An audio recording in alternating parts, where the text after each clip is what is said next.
Hi everyone, it's Mina Marzano here at Medicare Insiders. Thanks for tuning in to another video. Today we're going to be talking about phone etiquette, so stay tuned for more.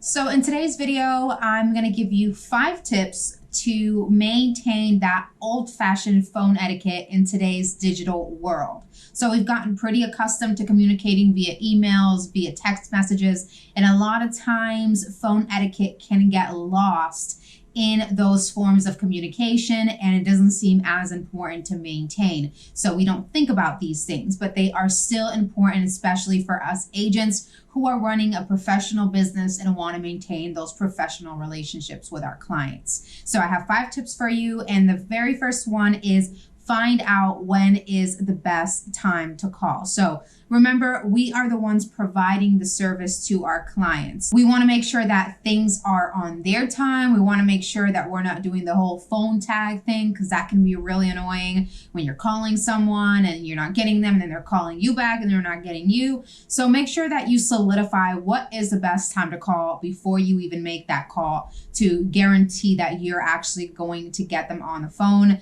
A lot of people prefer to be called during business hours unless they have other commitments during business hours. So you can't really assume these things. That's why it is important to ask, to make sure that you get the highest probabilities of actually reaching your client and having the conversations that you need to have. Tip number 2 is identify yourself immediately in a professional way. So that would be something as simple as, hey, it's Mina Marzano, and you don't have to use your last name if you don't want to. I have kind of a habit of doing it, but you can say, hey, it's Mina, and I'm your agent, I'm your Medicare sales agent, or however it is that you typically identify yourself with your clients. But you want to make sure that you identify yourself up front, say your name, be clear about it, and avoid using any language that might be a little bit too casual. Avoid sharing anything that might be a little bit too personal. So just keep it real professional. State who you are, let them know who's calling and what this call is going to be about. Tip number 3 is reduce your noise levels and make sure that you can be heard clearly and speak clearly when you're on the phone. So make sure that you are in a location that is conducive to having a professional conversation.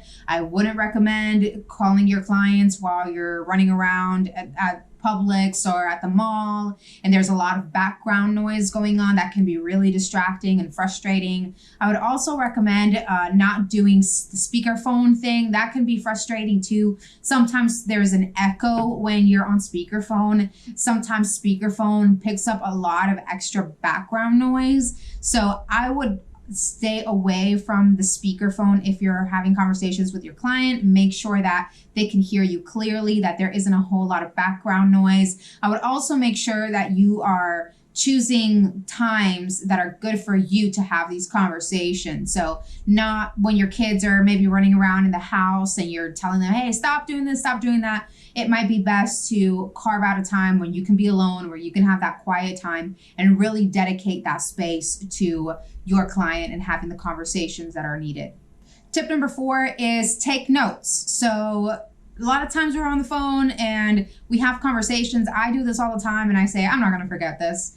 And sure enough, a couple of days later, I will have forgotten it. So make sure that you're taking notes when you're having these conversations. They can be really useful for referencing when you're having future conversations with your clients. It can also be really impressive to your client that you would bring something up again, that you would remember that. And maybe you're not remembering it, but you're jotting it down. That's just as impressive and shows your dedication. So make sure that you're taking notes as you're having these conversations, especially if it's something that's going to be relevant to their care later on, whether it's changes that they're experiencing in their life, medically related or personally related, things that could impact their care. You definitely want to keep those things jotted down. And I go one step further and say it's probably best to jot things down, maybe on a notepad or something, and then transfer them over to your computer, unless you have an iPad or something. But if you're typing on a keyboard, that can also be pretty distracting if you're on the phone. So I would try to maintain it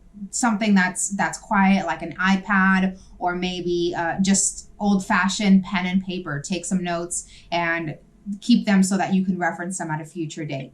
And tip number 5 is to smile and end on a positive note. So the smiling thing might sound kind of dumb, but it actually works really well. If you want to test it out, go ahead, have a whole conversation smiling.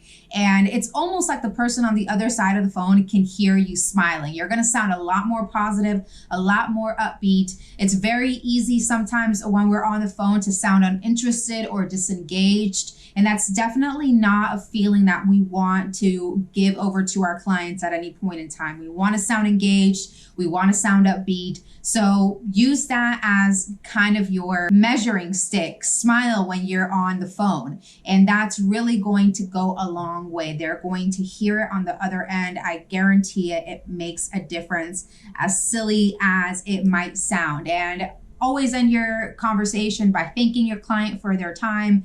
End on a positive note. If you have anything that you have to circle back with them about, then let them know when you're going to call them back, but definitely end on that positive note. Thank you so much for your time today. It was a pleasure speaking with you. Something really positive and upbeat to kind of bring that conversation together and have both of you guys feeling good about the conversation that was just had. Those are the 5 tips that I have for you today. Hopefully it was helpful. I know a lot of these are very straightforward and simple, and I think that's a great thing. It's just things that sometimes we easily forget, right? As we move into more of these other methods of communication like text message and email, things become more casual, and sometimes we forget about some of these basic phone etiquettes that really go a long way and make a difference. So keep these in mind as you're speaking with your clients. And if you have any comments, please share below. Like our videos, subscribe to our YouTube channel to make sure that you're getting notifications from us every time we post a video, which we do post Tuesdays and Thursdays. And join our Facebook group, Medicare Insiders, if you want to become an insider. Otherwise, I'll see you guys next video. Thanks.